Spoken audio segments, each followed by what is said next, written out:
Selamat siang, Saudara. Anda menyaksikan Klik Indonesia Siang TVRI, Senin 30 Juni 2025. Saya Sofia Vanumbi Ongge. Ya, dan saya Anggi DJ. Sejumlah informasi akan segera hadir untuk menemani siang Anda. Berikut kami sajikan dua topik utama selengkapnya.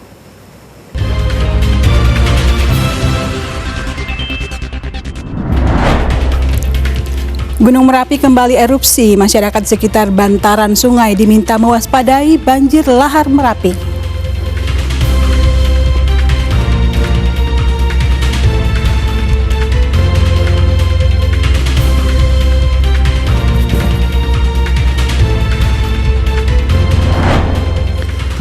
Komisi Pemberantasan Korupsi menegaskan masih ada kemungkinan untuk menjerat tersangka baru dalam kasus dugaan korupsi proyek pembangunan jalan di Dinas PUPR Sumatera Utara.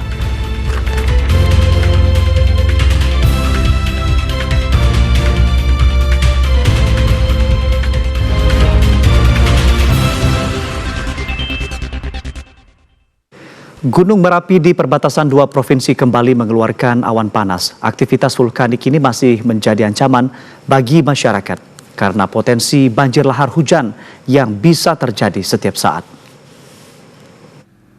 Berdasarkan pantauan Balai Penyelidikan dan Pengembangan Teknologi Kebencanaan Geologi atau BPTKG, teramati guguran dari puncak Gunung Merapi terjadi ke arah barat daya pada Minggu malam sekitar pukul 20.53 waktu Indonesia Barat. Pada periode ini, data rekam BPTKG mencatat 13 kali guguran lava ke arah barat daya, yakni Sungai Bebeng dan Kali Putih di wilayah Magelang sejauh 2.000 meter. Sedangkan seismograf mencatat total jumlah gempa guguran mencapai 111 kali, kemudian 117 kali gempa hybrid dan 3 kali gempa tektonik jauh. BPBD Kabupaten Magelang mengimbau warga untuk tetap waspada, khususnya yang beraktivitas di bantaran sungai yang berhulu di Gunung Merapi, karena masih tingginya aktivitas Gunung Merapi. BPBD menyebut potensi terjadinya lahar hujan atau lahar dingin yang membawa material bebatuan besar Merapi ke bagian hilir telah diantisipasi oleh masyarakat maupun kelompok. Pertama, titik rawan katakanlah ini untuk Merapi itu sekarang ancamannya adalah satu, itu berupa lahar hujan. Lahar hujan kita sudah melakukan gerakan bersama, itu adalah esek-esek kali. Harapannya dengan esek-esek kali itu tidak ada pohon yang jadikan sampah. Sementara itu, dari pantauan cuaca wilayah lereng Gunung Merapi dalam pekan ini cenderung mendung disertai hujan ringan dan masyarakat juga terpantau normal beraktivitas seperti biasa. Agus Munasir, TVRI Jawa Tengah melaporkan. Saudara, Gunung Ile Lewotolok di Lembata, Nusa Tenggara Timur mengalami erupsi 97 kali gempa letusan dengan kolom abu teramati 1000 meter di atas puncak. Hingga saat ini Gunung Ile Lewotolok berada pada level 2 atau waspada. Gunung Ile Lewotok di Lembata, Nusa Tenggara Timur NTT mengalami erupsi sebanyak 97 kali dengan kolom abu teramati 1000 meter di atas puncak pada Senin dini hari. Berdasarkan pantauan pos pengamatan, Gunung Ile Lewotok erupsi terekam di seismograf dengan amplitudo maksimum 40 mm dan durasi lebih kurang 1 menit 6 detik. Hingga saat ini Gunung Ile Lewotok Lembata berada pada level 2 atau waspada. Petugas pos pengamatan Gunung Api Ile Lewotok, Stanislaus Arakian mengimbau warga, khususnya yang berada di sekitar Gunung Ile Lewotok maupun para pendaki, agar tidak memasuki zona bahaya dalam radius 2 km dari pusat aktivitas Gunung Ile Lewotok. Selain itu, warga yang tinggal di kaki Gunung Ile Lewotok juga diimbau untuk menggunakan masker pelindung mulut dan hidung, serta alat pelindung mata dan kulit guna menghindari dampak letusan.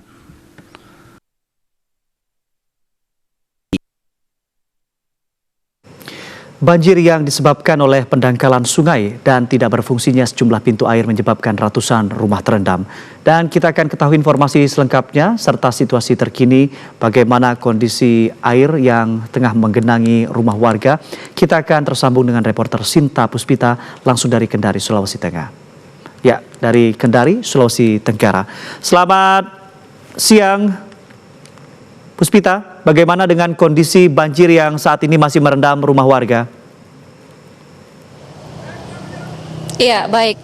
Ya, baik Anggi, dapat kami laporkan di Kota Kendari memang sejak 5 hari terakhir ini selalu diguyur oleh hujan dengan intensitas mulai dari intensitas ringan hingga deras, bahkan disertai dengan angin kencang begitu. Dari intensitas yang hampir sepekan terjadi, hujan di Kota Kendari ini mengakibatkan luapan air dari Sungai Wanggu yang akhirnya merendam ratusan rumah warga yang ada di beberapa kelurahan yang ada di Kota Kendari. Dan saat ini pemirsa dan Anggi, saya sudah berada di lokasi tempat kejadian banjir yang ada di Kelurahan Lepo-Lepo, Kota Kendari, dan dari pantauan kami sejak pagi air memang sudah mulai surut, namun belum juga meninggalkan wilayah atau masih merendam wilayah sejumlah wilayah pemukiman yang ada di wilayah Kelurahan Lepo-Lepo ini. Dan dari pantauan kami tinggi air ini mulai 1,5 meter hingga 1 meter, dan data yang telah kami dapatkan untuk khusus wilayah Kelurahan Lepo-Lepo ini ada sebanyak 103 unit rumah terendam banjir, dan warga pemilik rumah sejak kemarin subuh juga sudah melakukan evakuasi mandiri ke rumah sanak keluarga terdekat.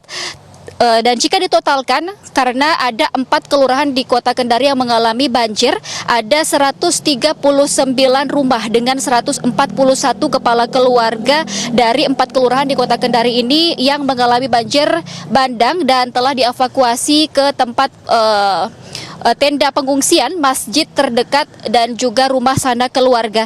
Dan jika ditotalkan ada lebih dari 400 jiwa menjadi korban dari bencana hidrometeorologi di Kota Kendari ini. Tidak hanya banjir, Anggi dan juga pemirsa, bencana tanah longsor juga terjadi di 2 kelurahan yang ada di Kota Kendari dengan adanya 11 unit rumah tertimbun oleh tanah longsor, yang mana di dalamnya itu ada 11 kepala keluarga yang kemudian sudah dievakuasi ke tempat yang lebih aman tentunya.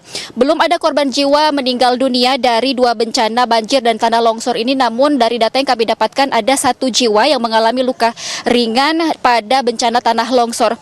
Dan pemirsa, selain itu Gubernur Sulawesi Tenggara Andi Sumanggaruka kemarin juga sudah langsung menyambangi warga korban bencana banjir di Kelurahan Lepo-Lepo, dan kemudian meninjau langsung lokasi sumber banjir atau menjadi sumber luapan banjir, yakni Sungai Kaliwanggu, Sungai Wanggu, yang nantinya pihak pemerintah Provinsi Sulawesi Tenggara kemudian akan berkoordinasi dan juga akan membuat tanggul di bantaran Sungai Wanggu ini. Solusi ini akan segera dikerjakan jika cuaca kemudian bersahabat begitu, karena memang dari cuaca saat ini memang masih belum memungkinkan untuk membuat tanggul sesuai dari rencana pemerintah provinsi. ASR juga sebelumnya mengingatkan kepada warga bahwa sebelumnya warga di sekitar bantaran Sungai Wanggu ini sudah diminta untuk relokasi ke tempat yang lebih baik, namun belum mendapat tanggapan yang baik oleh warga sekitar begitu. Selain itu pemirsa, tadi juga baru saja pemerintah Kota Kendari melalui Wakil Wali Kota Sudirman juga melakukan peninjauan di lokasi banjir di Kelurahan Lepo-Lepo ini, dan juga menyapa warga korban bencana yang berada di tenda yang sudah dibangun oleh stakeholder terkait. Dan pemirsa, kami juga sudah mendapat laporan terkini dari Dinas Sosial Provinsi Sulawesi Tenggara bahwa 2 bencana hidrometeorologi banjir dan juga tanah longsor yang terjadi di Kota Kendari ini sudah menerjunkan petugas kesehatan dari Vaskes terdekat, yakni puskesmas masing-masing wilayah, dan juga sudah menurunkan dan juga sudah membangun dapur darurat dari Kementerian Sosial. Pengamanan dan evakuasi juga sudah dilakukan oleh tim gabungan, yakni TNI Polri, kemudian Basarnas dan juga BPBD Kota Kendari. Saat ini situasi masih mendung dan masih memungkinkan adanya potensi hujan terjadi di wilayah Kota Kendari. Demikian laporan dari Kota Kendari, kembali ke studio. Terima kasih atas laporan Anda. Sinta Puspa melaporkan langsung dari Kendari, Sulawesi Tenggara. Sinta, selamat kembali bertugas. Ya, saudara, selanjutnya kita beralih ke Sumatera Selatan. Jembatan Rangka Baja di Desa Muara Lawai, Kecamatan Merapi, Kabupaten Lahat, Sumatera Selatan ambruk sehingga menyebabkan lalu lintas dari Kabupaten Lahat menuju ke Muara Enim lumpuh total. Informasi selengkapnya kita akan tersambung dengan Afifah Sari langsung dari Palembang, Sumatera Selatan. Selamat siang Afifah, bagaimana dengan kondisi jembatan yang putus dan apakah jembatan ini sudah dievakuasi? Lalu apakah ada jalur alternatif bagi masyarakat yang ingin melintasi wilayah Lahat menuju ke Muara Enim di Sumatera Selatan? Afifah. Ya baik, selamat siang Agi dan juga saudara, dapat kami laporkan langsung dari Provinsi Sumatera Selatan. Memang benar bahwa jembatan ambruk kerangka baja yang ada di Desa Muara Lawai, Kecamatan Merapi Timur, Kabupaten Lahat ini ambruk tepatnya tadi malam sekitar pukul 23:14 waktu Indonesia bagian Barat. Dan tentunya ambruknya jembatan ini menyebabkan arus lalu lintas dari Kabupaten Lahat menuju ke Muara Enim ataupun sebaliknya ini mengalami lumpuh total. Dan selain melumpuhkan arus lalu lintas yang ada, ambruknya jembatan ini juga menyebabkan sekitar 4 truk yang mengangkut batu bara saat melintasi jembatan tersebut terjatuh. Dan dari informasi yang kami terima, hingga siang hari ini masih dilakukan proses evakuasi terhadap truk yang terjatuh tersebut. Namun memang dan berdasarkan pengamatan ataupun pantauan di lapangan, memang jembatan yang ambruk ini merupakan jembatan lama yang kembali dialihfungsikan dikarenakan jembatan yang baru yang lokasinya juga sama saat ini dalam perbaikan untuk di bagian lantainya. Dan dikarenakan adanya perbaikan ini, maka jembatan lama kembali difungsikan untuk dapat melakukan arus lalu lintas bagi kendaraan yang melintas di sana. Dan memang ambruknya jembatan ini diduga terjadi lantaran tidak mampu memikul beban berat dari kendaraan yang melintas di atasnya. Dan berdasarkan informasi yang kami terima dari pihak Bupati Lahat yakni Bursa Zarnubi, jembatan itu memang seharusnya tidak dilalui oleh kendaraan bertona besar ataupun berat yang melebihi kapasitas tampung jembatan. Namun memang hingga saat ini masih banyak truk angkutan batubara khususnya yang masih tidak disiplin, yang masih terus melakukan ataupun melintas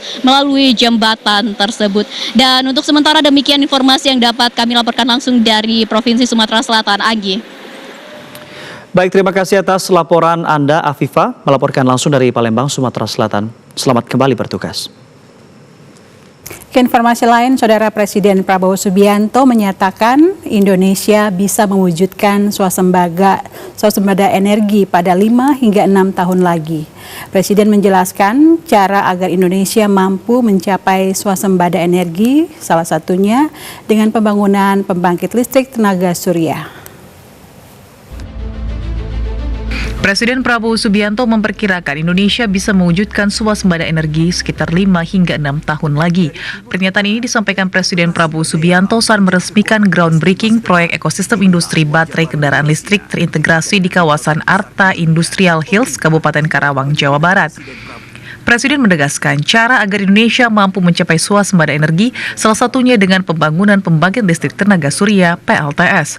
Presiden menambahkan untuk menyukseskan pembangunan tersebut salah satu komponen yang diperlukan adalah baterai. Kepala negara menyatakan untuk proyek baterai yang dibangun di Kabupaten Karawang dapat menghasilkan listrik mencapai 15 gigawatt. Presiden menambahkan agar Indonesia mampu mewujudkan swasembada energi maka perlu total energi yang tersalurkan ke seluruh pelosok mencapai 100 gigawatt. Presiden Prabowo berencana melakukan pembangunan pembuatan baterai lagi agar tercapainya swasembada energi. Saya diberitahu oleh para pakar bahwa bangsa kita ini sungguh-sungguh bisa swasembada energi. Dan hitungan saya tidak lama, 5 tahun, paling lambat 6 tahun, 7, kita bisa swasembada energi. Dan salah satu nanti jalan kita menuju swasembada energi adalah listrik dari tenaga surya. Presiden Prabowo menyebut pembangunan industri baterai tersebut diharapkan menjadi salah satu langkah dalam mencapai swasembada energi.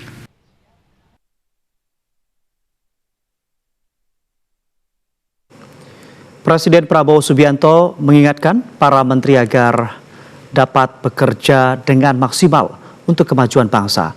Selain itu, Kepala Negara juga memastikan hilirisasi di Indonesia akan terus berjalan.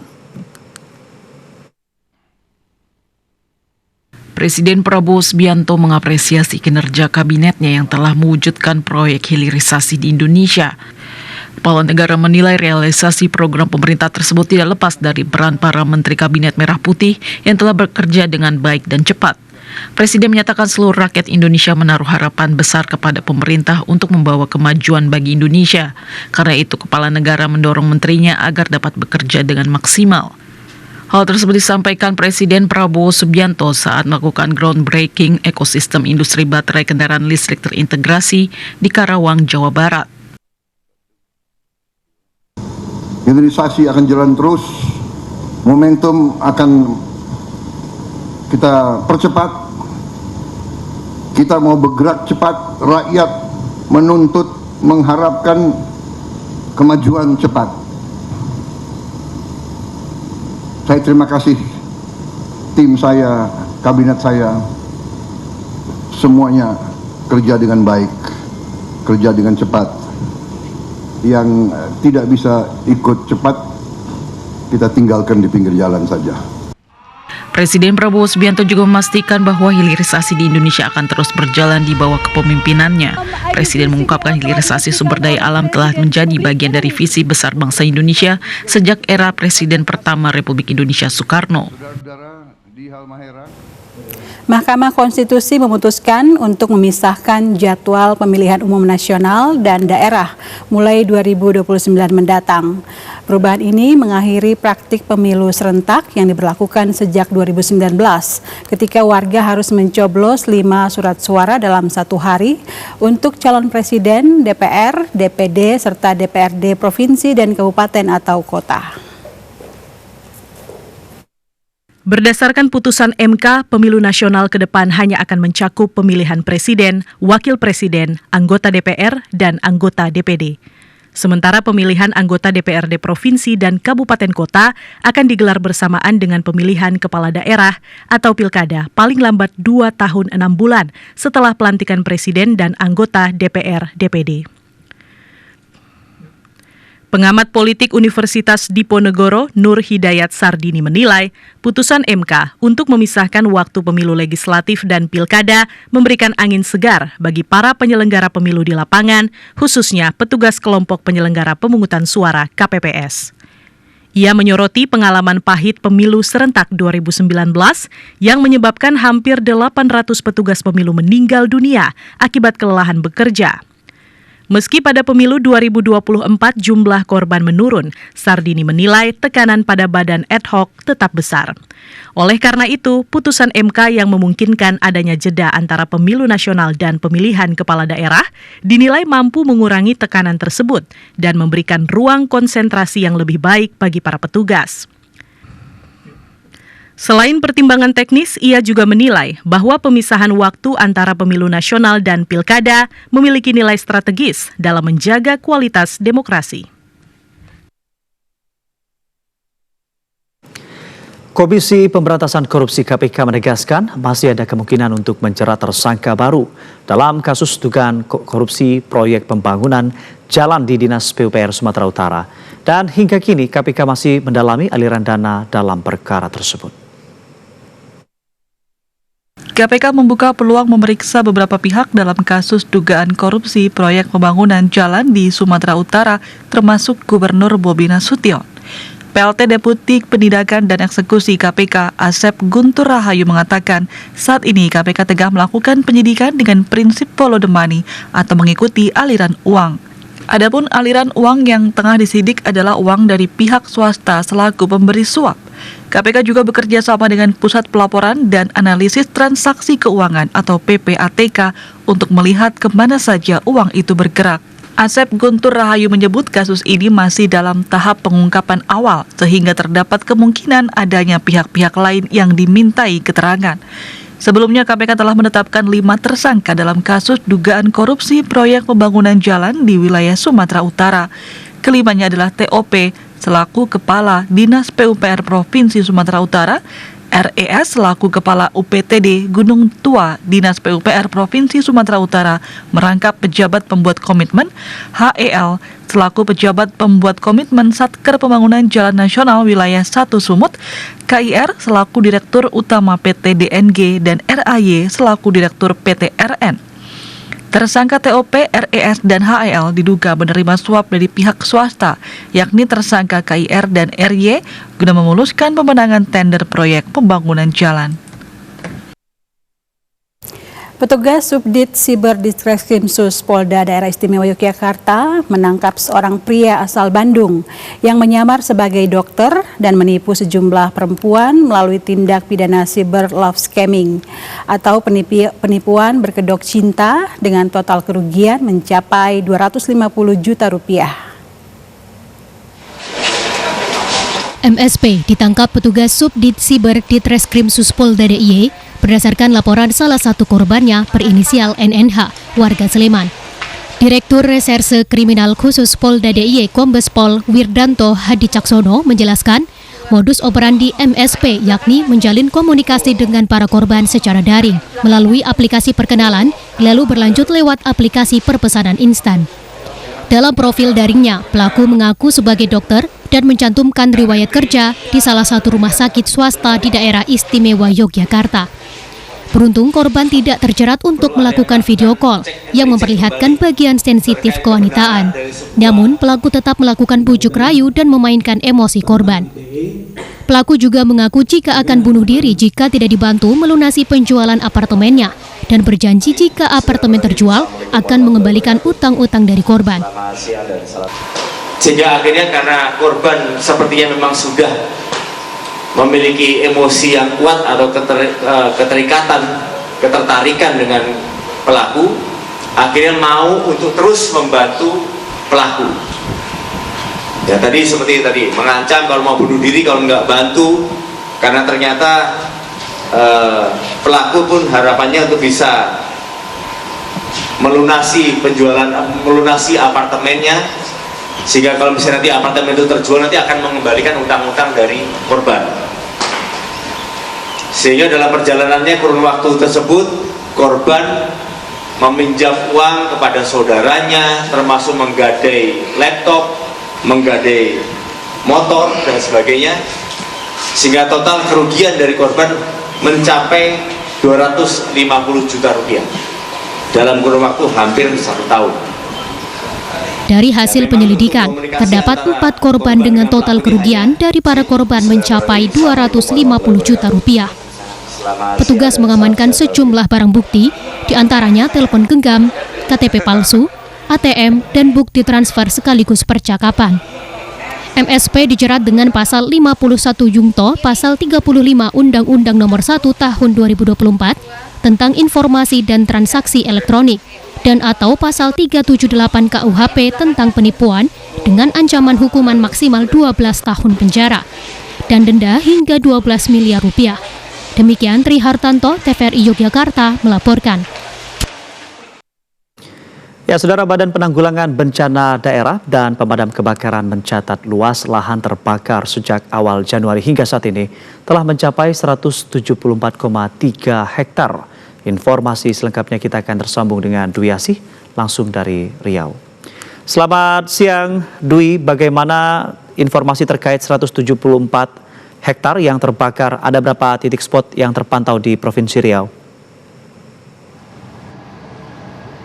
Ya, Agi dan juga pemirsa TVRI di mana pun berada, selamat siang. Dapat kami laporkan dari Provinsi Riau, yakni kebakaran hutan dan lahan yang terjadi di beberapa wilayah Provinsi Riau masih menjadi persoalan serius.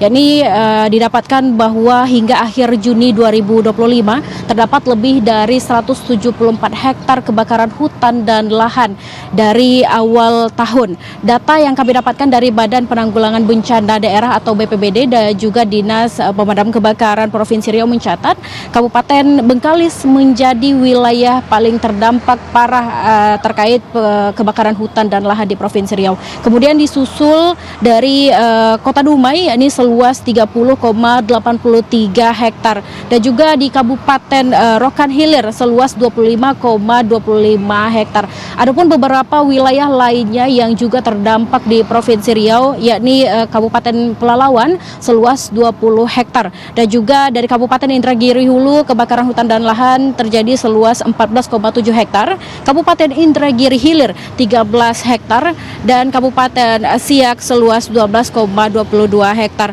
Wilayah lainnya selain itu juga terdapat Kabupaten Kampar seluas 10,75 hektar, Rokan Hulu seluas 6,5 Pekanbaru yang juga turut terdampak 38 hektar. Wilayah lainnya 38 hektar. Wilayah lainnya yang cukup minim terjadi kebakaran hutan dan lahan seperti Kabupaten Meranti seluas 2,2 hektar dan juga Kabupaten Kuantan Sengingi seluas 1 hektar. Adapun disampaikan oleh Edi yang merupakan perwakilan dari BPBD Provinsi Riau, beliau menyampaikan bahwa kondisi ini harus menjadi persoalan serius mengingat titik panas yang ada di Provinsi Riau cukup banyak dan juga musim kemarau diprediksi akan mencapai puncaknya nanti ketika memasuki puncak musim panas. Adapun untuk menekan penyebaran kebakaran hutan dan lahan yang ada di Provinsi Riau, telah diturunkan helikopter waterbombing untuk dapat menyiram titik-titik panas yang ada di Provinsi Riau. Adapun dikerahkan saat ini di wilayah Rokan Hilir, didukung bersama tim darat gabungan dari BPBD, TNI, Polri dan juga para relawan. Dan juga kami terus mengingatkan kepada masyarakat untuk tidak melakukan pembukaan lahan dengan cara dibakar, dan tentunya ini merupakan antisipasi yang paling utama dilakukan. Selain upaya pemadaman, patroli juga terus dilakukan secara terpantau dan edukasi masyarakat juga terus digencarkan agar tidak membuka lahan dengan cara dibakar. Koordinasi lintas juga diperkuat untuk meningkatkan respon cepat terhadap titik-titik kebakaran baru agar tidak menyebar lebih luas lagi. Di seluruh wilayah di Provinsi Riau, sebanyak 12 kabupaten kota di Provinsi Riau juga saat ini telah ditetapkan sebagai status siaga darurat karhutla. Dan untuk itu pemirsa juga dapat kami informasikan status pemberian siaga karhutla ini tidak hanya sebagai formalitas saja, melainkan untuk langkah penting memperkuat koordinasi dan juga mitigasi dampak kebakaran hutan dan lahan yang ada di Provinsi Riau. Adapun informasi yang dapat kami laporkan dari data BMKG Stasiun Pekanbaru, yakni terdapat 35 titik panas atau hotspot yang terpantau di 7 wilayah Riau. Angka ini tertinggi di Pulau Sumatera jika dibandingkan dengan wilayah lainnya di luar Provinsi Riau seperti Bengkulu mencatat 31 titik dan Jambi sebanyak 27 titik. Adapun titik-titik kebakaran dan titik panas di Riau mencakup Kabupaten Rokan Hilir 10 titik, Rokan Hulu 10 titik, Kampar 5 titik, Kuansing 3 titik, Dumai 3 titik, Pelalawan ada 2 titik dan Bengkalis 2 titik juga. Dan meskipun kemarin kemarau terus berlangsung di wilayah-wilayah Provinsi Riau, namun juga berkemungkinan masih akan diguyur hujan di sore dan juga malam hari. Namun hal ini tidak dapat dijadikan penopang utama untuk menangani kebakaran hutan dan lahan yang ada di Provinsi Riau. Untuk itu terus dihimbau kepada masyarakat untuk tidak membuka lahan dengan cara dibakar. Demikian yang dapat kami laporkan dari Kota Pekanbaru, Provinsi Riau, kembali ke Jakarta. Baik, terima kasih atas laporan Anda. Dwi Asi melaporkan langsung dari Riau. Selamat kembali bertugas. Saudara, sejumlah informasi penting lainnya akan kami sampaikan usai jeda berikut. Tetaplah bersama Klik Indonesia Siang TVRI.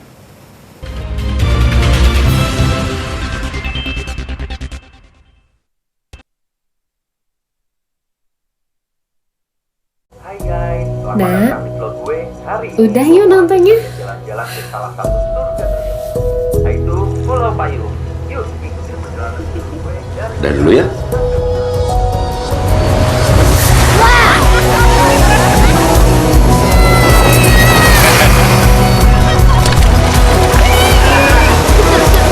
Liburan penuh cerita bersama keluarga di Indonesia aja. Kalimantan Selatan, tanah yang kaya akan keindahan dan keanekaragaman hayati, termasuk primata endemik yang hampir punah.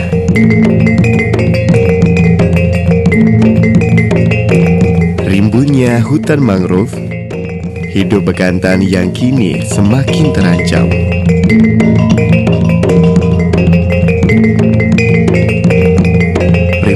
dengan hidung panjang dan rambut berwarna coklat kemerahan adalah bagian dari warisan alam kita.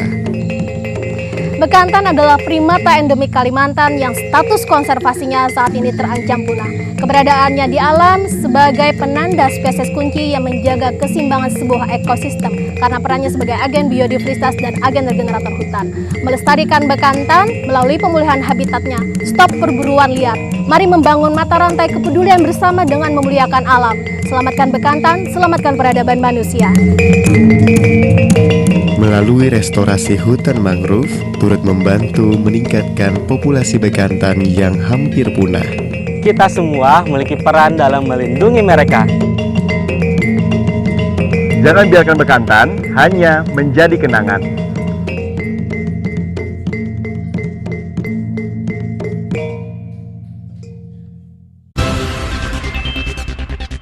Selamat siang, terima kasih Anda kembali bersama kami, Klik Indonesia Siang TVRI.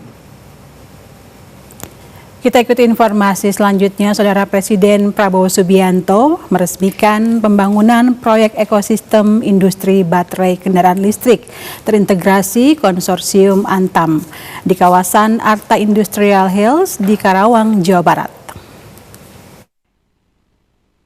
Presiden Prabowo Subianto meresmikan peletakan batu pertama atau groundbreaking mega proyek ekosistem baterai kendaraan listrik terintegrasi di Halmahera Timur, Maluku Utara, dan Karawang, Jawa Barat. Proyek ini senilai 5,9 miliar dolar Amerika Serikat atau setara 96 triliun rupiah. Dalam sambutannya, Presiden Prabowo menekankan pentingnya pengembangan industri energi baru sebagai salah satu langkah strategis menuju kemandirian dan ketahanan energi nasional. Proyek ekosistem industri baterai listrik terintegrasi konsorsium Antam IBC CBL merupakan pengembangan industri dari hulu ke hilir. Proyek ini terdiri dari 6 proyek secara terintegrasi yang dikembangkan bersama antara PT Aneka Tambang TBK, Antam, Indonesia Battery Corporation IBC, dan konsorsium CATL Brunpe Ligen atau CBL. Sebanyak 5 proyek dikembangkan di kawasan FHT Halmahera Timur dan 1 proyek dikembangkan di Karawang. Kunci daripada pembangunan suatu bangsa adalah memang kemampuan bangsa itu mengolah sumber alam menjadi bahan yang bermanfaat dan punya nilai tambah yang tinggi sehingga bisa mendorong kemakmuran dan kesejahteraan. Proyek ekosistem industri baterai kendaraan listrik terintegrasi ini merupakan bagian dari proyek strategis nasional dengan nilai investasi sebesar 5,9 miliar dolar Amerika Serikat dan mencakup area seluas 3.023 hektar.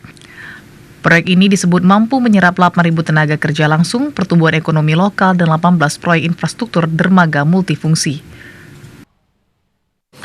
Ya, saudara, proyek ekosistem industri baterai kendaraan listrik terintegrasi yang dimulai dikembangkan di Indonesia mampu membuka ribuan lapangan pekerjaan baru.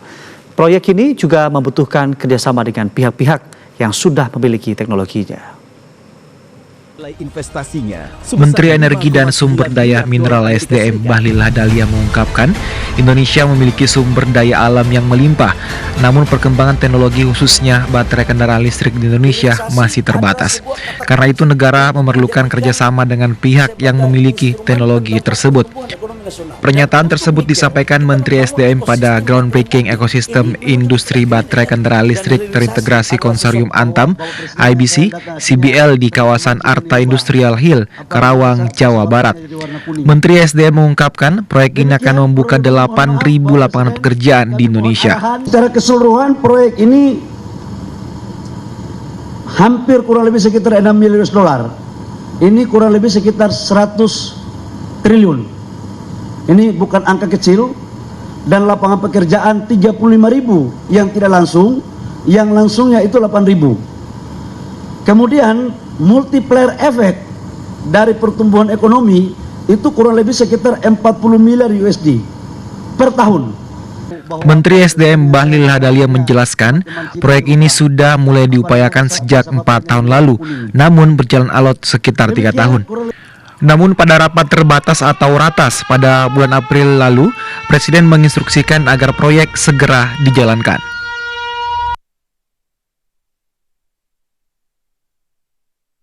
Kita ikuti informasi lensa IKN. Saudara, Ibu Kota Nusantara menjadi salah satu tujuan favorit masyarakat Kalimantan Timur selama liburan sekolah. Selain memperlihatkan kemegahan pembangunan ibu kota, IKN juga menjadi destinasi wisata edukatif.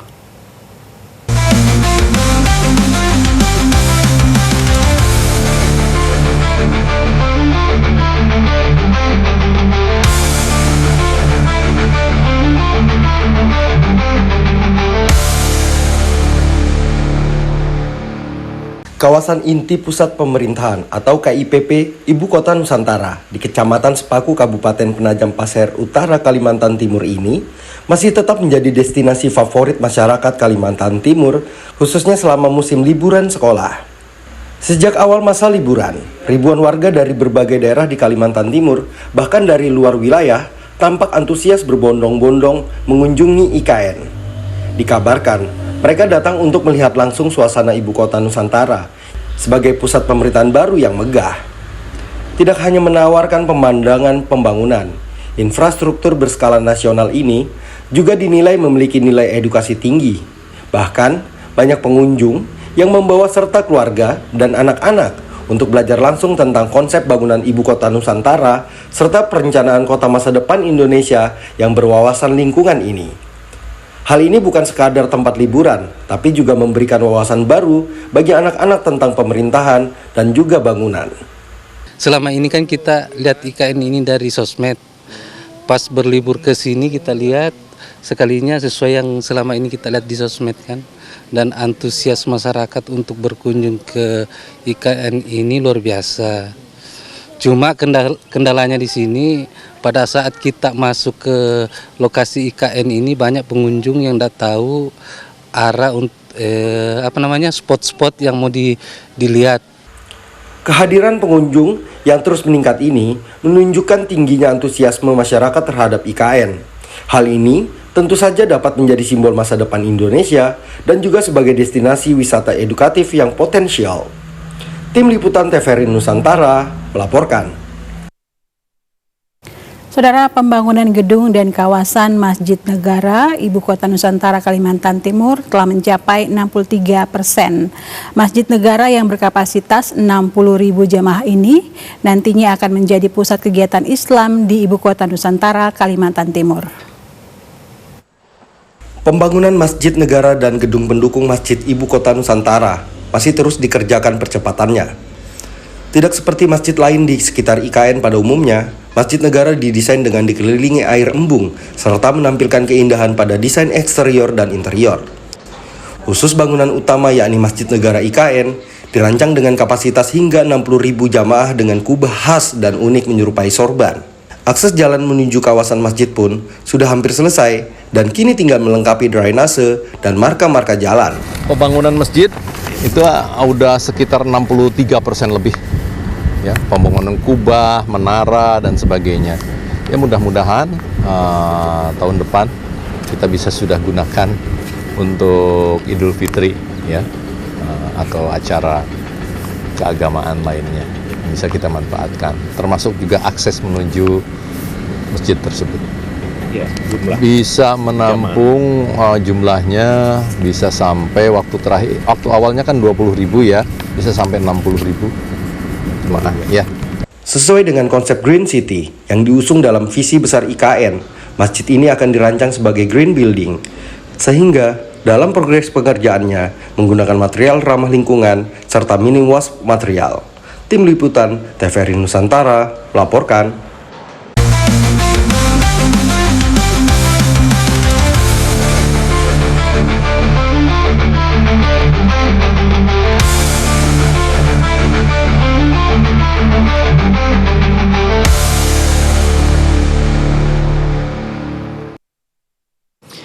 Kita beralih ke informasi lain. Saudara, Menteri Pekerjaan Umum Dodi Hanggodo memastikan penyelesaian renovasi dan pembangunan sekolah rakyat tahap 1 akan rampung pada Juli 2025. Proyek strategis ini merupakan tindak lanjut instruksi Presiden nomor 8 tahun 2025 yang bertujuan menyediakan pendidikan bermutu bagi anak-anak Indonesia, terutama dari keluarga miskin dan miskin ekstrim. Menteri PU Dodi Hanggodo dalam acara silaturahmi bersama para orang tua dan calon siswa Sekolah Rakyat Tahap 1 di Sentra Handayani, Jakarta, mengatakan pihaknya terus memastikan progres renovasi berjalan sesuai jadwal. Secara nasional, renovasi Sekolah Rakyat Tahap 1 telah mencapai 83%. Khususnya Sekolah Rakyat di Sentra Handayani, Jakarta Timur, progres fisik sudah mencapai 92%. Lokasi lainnya rata-rata mencapai 88 hingga 90%. Menteri Dodi menjelaskan, Kementerian PU melalui Direktorat Jenderal Prasarana Strategis telah mengalokasikan anggaran sekitar 1 triliun rupiah untuk renovasi 200 titik sekolah rakyat tahap 1 yang tersebar di seluruh Indonesia. Selain itu, Kementerian PU juga tengah mempersiapkan pembangunan sekolah rakyat tahap 2. Nah, yang 100 berikutnya itu sedang kita cek satu-satu. Mungkin juga akan ada penambahan dana sekitar another 1 T lah. Di total untuk 200 sekolah rakyat itu kita butuh sekitar 2 triliunan dan melibatkan mungkin lebih dari 2.000 pekerja lah ya, seluruh Indonesia total ya. Jadi secara average seluruh Indonesia 83%. Yang agak lama mungkin mebler karena itu kan custom ya. Tiap tempat itu kebutuhannya mebelnya itu beda-beda, jadi mesti customize. Menteri Sosial Saifullah Yusuf menyampaikan apresiasinya atas dukungan penuh Kementerian PU dalam pelaksanaan renovasi yang cepat dan efisien. Di 200 titik itu ada pekerjaan renovasi yang melibatkan begitu banyak orang, dan saya salut kepada beliau karena yang bekerja di sana itu rata-rata 24 jam. Jadi kerja kayak di sini ini ada 100 lebih pekerja selama 24 jam dengan waktu sekitar 2 bulan. Sementara Sekretaris Kabinet Teddy Indrawijaya menegaskan bahwa kolaborasi lintas kementerian ini merupakan wujud nyata dari komitmen pemerintah untuk masa depan anak-anak Indonesia yang lebih sejahtera dan berkualitas.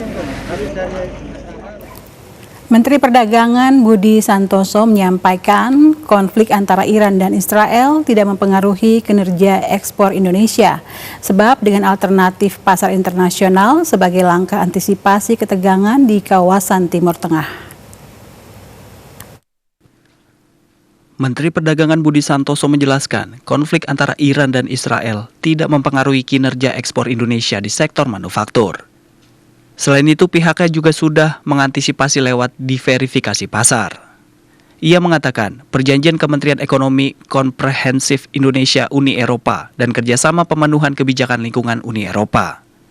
Budi menambahkan perjanjian perdagangan dengan beberapa negara lain seperti Kanada juga telah ditandatangani, tinggal menunggu hasil dari legal drafting. Negara-negara yang telah sepakat bekerja sama di bidang perdagangan dengan Indonesia diharapkan menjadi alternatif pasar baru bagi Indonesia. Dari Jakarta, Yohanes Abimanyu, TVRI melaporkan. Ya, saudara, untuk mengisi hari libur sekolah, sejumlah anak-anak mengunjungi perpustakaan di desa yang berada di Kecamatan Mini Satene, Pangkep, dan mereka memilih berwisata ke perpustakaan desa edukasi karena dinilai lebih bermanfaat. Seperti inilah aktivitas sejumlah anak-anak di Desa Panaikang yang tengah sibuk mengisi hari libur panjang. Bukan di tempat wisata, melainkan di perpustakaan desa di Kecamatan Minasatene, Pangkep, Sulawesi Selatan. Mereka menikmati waktu luang dengan membaca berbagai buku dan referensi yang tersedia.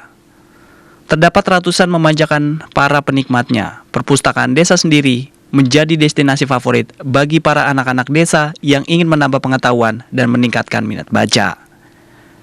Dengan koleksi buku yang beragam, perpustakaan ini menjadi tempat yang ideal untuk belajar dan mengasah kemampuan mereka. Selain itu, perpustakaan ini juga menyediakan suasana yang ceria bagi pengunjung sehingga mereka dapat fokus pada aktivitas membaca dan belajar. Salah satu pengunjung, Andi Arhan, bersama teman-teman yang merasa senang datang ke perpustakaan ini karena suasana yang menyenangkan dan dapat membaca berbagai buku untuk menambah pengetahuan mereka. Kesini kan? Iya. tempat membaca perpustakaan ya. Biasa kesini sama siapa? Sama teman-teman. Sama teman-teman. Biasanya kalau kesini tuh jam-jam berapaan? Jam kayak sudah asar, sudah duhur. Di sini belajar. Kepala Desa Panaikang, Arif mengatakan, perpustakaan ini selalu dirawat dan dibuat semenarik mungkin agar pengunjung dapat membaca dengan nyaman. Posisi perpustakaan kami dekat dari sekolah, dekat dari pustu pemeriksaan anak, jadi anak-anak berleluasa masuk. Kemudian kita lihat bagaimana progres perpustakaan ke depan. Ini yang kebetulan di anak-anak sambil belanja, sambil juga mampir di jam istirahat, mampir baca-baca buku. Ya, dan ini kita memang mengedukasi para anak-anak untuk bagaimana meningkatkan minat baca, ya, minat baca. Perpustakaan desa yang berada di Kecamatan Minasatene, Pangkep juga menjadi wadah positif untuk meningkatkan tradisi membaca buku di perpustakaan untuk kalangan anak-anak. Saudara, makam Keramat Siantan merupakan makam bersejarah yang sudah berusia ratusan tahun. Kini makam Keramat Siantan akan dijadikan objek wisata religi Kepulauan Anambas oleh pemerintah Kepulauan Anambas, Kepulauan Riau. Pemerintah Kabupaten Kepulauan Anambas saat ini tengah mengusulkan situs-situs bersejarah yang dimiliki untuk diajukan sebagai cagar budaya harta tak benda secara nasional, salah satunya makam Keramat Siantan. Bupati Kepulauan Anambas didampingi Wakil Bupati serta Komandan Kodim 0318 Natuna beserta Sekretaris Daerah dan sejumlah organisasi perangkat daerah Kepulauan Anambas mengunjungi makam Keramat Siantan yang berada di Air Nangak, Kecamatan Siantan Tengah, Kabupaten Kepulauan Anambas. Kunjungan tersebut disambut langsung oleh Kepala Desa Teluk Siantan dan sesepuh yang berada di sekitar makam Keramat Siantan. Bupati Kepulauan Anambas, Aneng, mengatakan bahwa makam Keramat Siantan merupakan situs sejarah yang perlu diperhatikan, dirawat, dan dijaga kelestariannya. Kedepan makam Keramat Siantan akan dijadikan objek wisata religi dan bisa menjadi cagar budaya secara nasional. Ini adalah cagar budaya, ini adalah leluhur ya, ini sejarah. Namanya di Keramat Siantan yang harus kita sebagai anak Kepulauan Anambas, Pulau 7 ya, atau untuk wisatawan ya, wajib kita kenalkan situs-situs yang ada di Indonesia. Salah satu yang terkenal di Siantan ini Keramat Siantan. Harapannya apa, Pak? Harapannya ini nanti kita jadikan wisata religius untuk semua umum. Makam Keramat Siantan merupakan makam tertua yang berada di Kepulauan Anambas. Hal tersebut menjadikan makam Keramat Siantan diusulkan sebagai cagar budaya harta tak benda secara nasional. Peran pemerintah provinsi dan pemerintah pusat sangat diharapkan agar situs-situs bersejarah di Kepulauan Anambas bisa terrealisasi sebagai cagar budaya harta tak benda secara nasional setelah Masjid Besar Baitur Rahim Tarempa. Pemerintah Kabupaten Kepulauan Anambas telah menyusun rencana konkret pengembangan pariwisata seperti anggaran, fasilitas, serta promosi yang secara intensif terus dilaksanakan pemerintah Kabupaten Kepulauan Anambas. Dari Anambas, Ramadan TVRI melaporkan.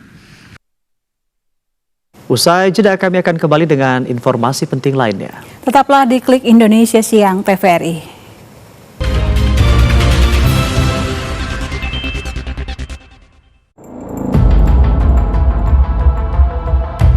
Setiap 60 detik, ada perempuan dan anak yang mengalami kekerasan. Jika dibiarkan, akan merusak masa depan mereka. Laporkan jika terjadi di sekitar Anda. Negara menjamin melalui Undang-Undang Penghapusan Kekerasan dalam Rumah Tangga dan Undang-Undang Perlindungan Anak. Akhiri kekerasan terhadap perempuan dan anak.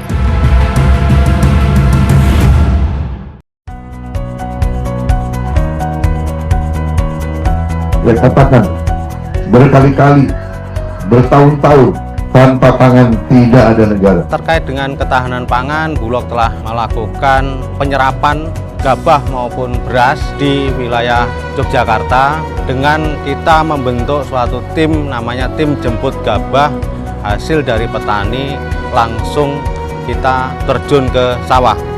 Tentunya petani dapat menikmati harga yang bagus, lebih bagus daripada ketika petani itu menjual ke pedagang atau pengepul.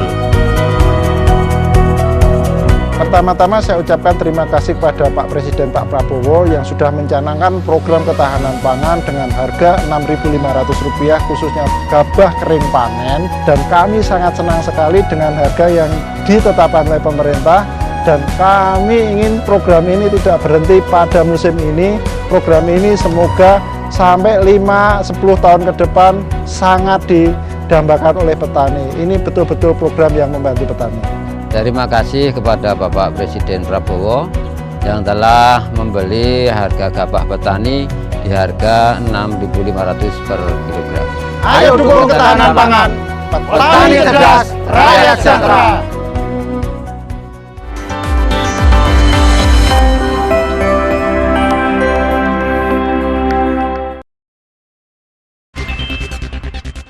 Terima kasih saudara, Anda masih bersama Klik Indonesia Siang TVRI. Ya, Saudara, Universitas 17 Agustus 1945 kembali menggelar Studium General, yakni sebuah kegiatan kuliah umum yang memberikan wawasan tambahan bagi mahasiswa dan para dosen. Studium Generale, yakni sebuah kegiatan kuliah umum atau seminar yang menghadirkan pembicara dari berbagai kalangan, termasuk tokoh nasional dan internasional, untuk memberikan wawasan tambahan bagi mahasiswa dan dosen. Kegiatan rutin setiap tahun Universitas 17 Agustus 1945 memberikan perspektif baru serta meningkatkan pemahaman mereka tentang berbagai isu strategis, baik yang terkait dengan disiplin ilmu mereka maupun isu-isu global.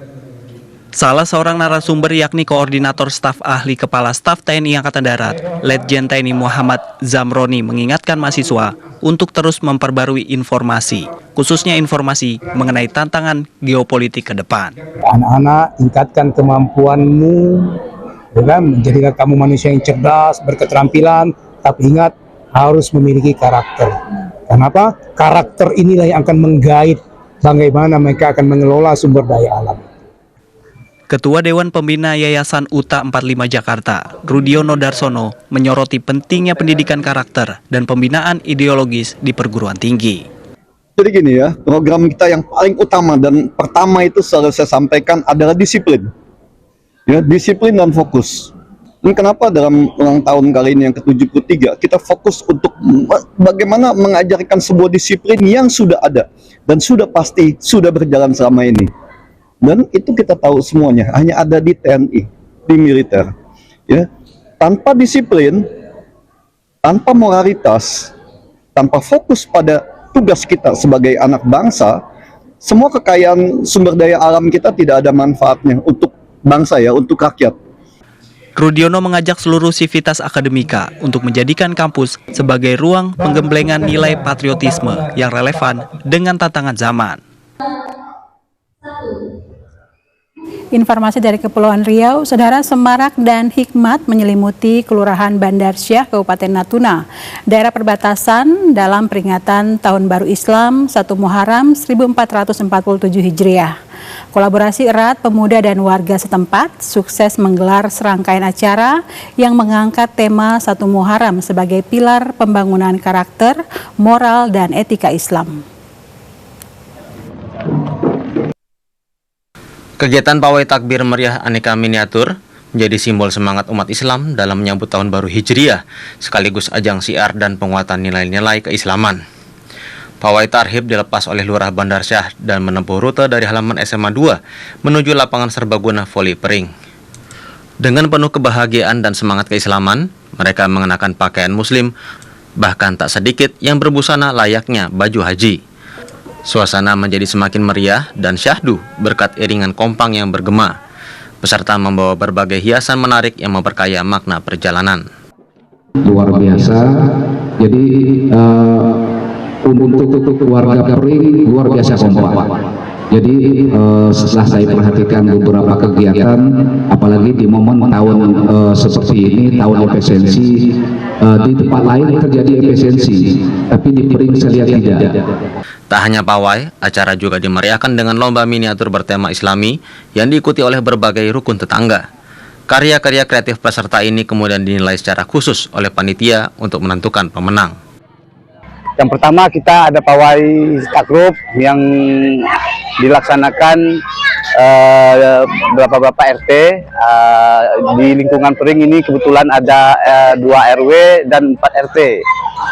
Kebetulan yang ikut peserta hari ini pawai takrub berjumlah 4 peserta.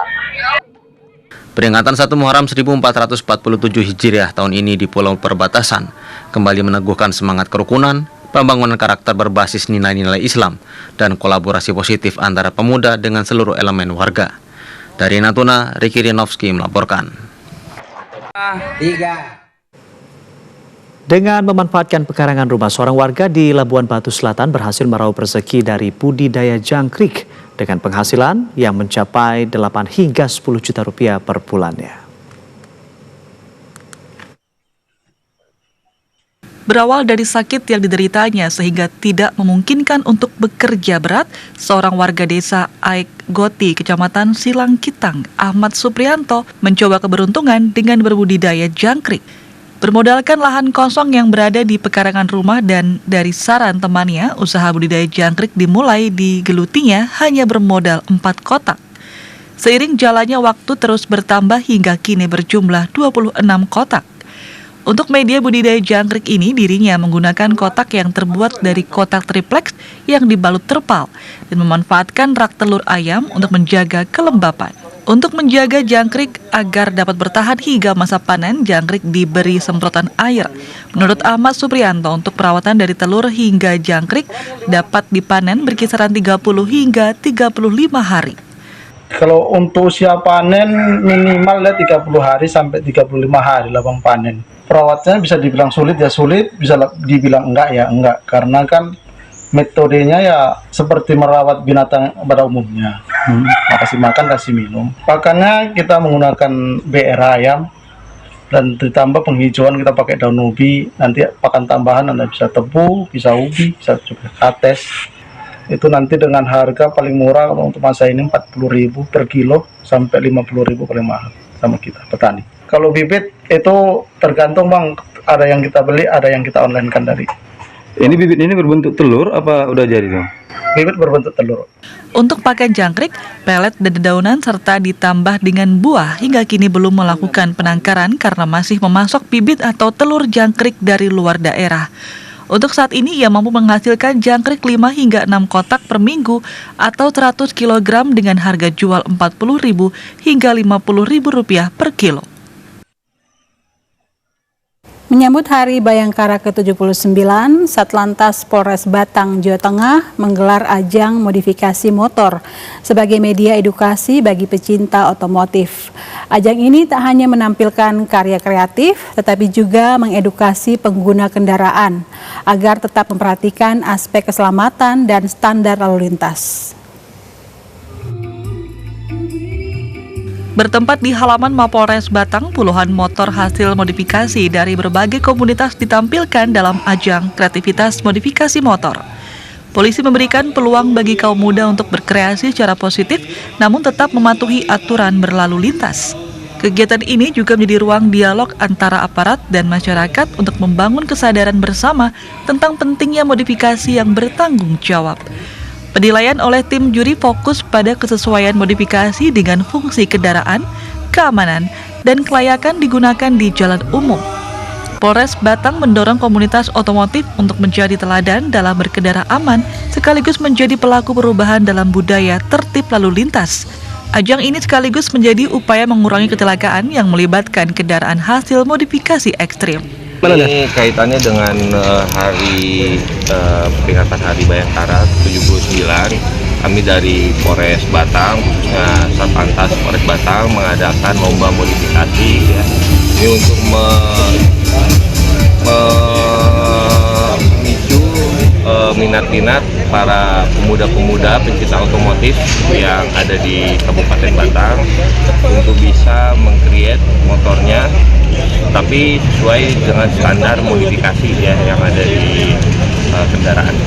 Polres Batang berencana menjadikan ajang ini sebagai agenda tahunan untuk menyatukan edukasi lalu lintas dan budaya otomotif di tingkat komunitas. Visi Utama, TVRI Jawa Tengah melaporkan. Saudara, usai sudah kebersamaan kita di Klik Indonesia Siang TVRI. Saya Sofia Vanumbi Ongge. Ya, dan saya Anggi DJ beserta kerabat kerja yang bertugas mengucapkan terima kasih atas kebersamaan Anda. Selamat siang dan sampai jumpa.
Di Kecamatan Gebang Bahu.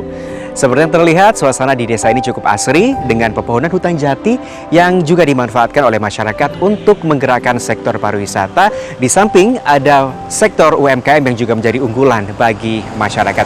Kita akan menjelajah Desa Moronyamplung. Ayo Bali Deso, ayo bangun deso. Nyamplung ini alhamdulillah karena stafnya masih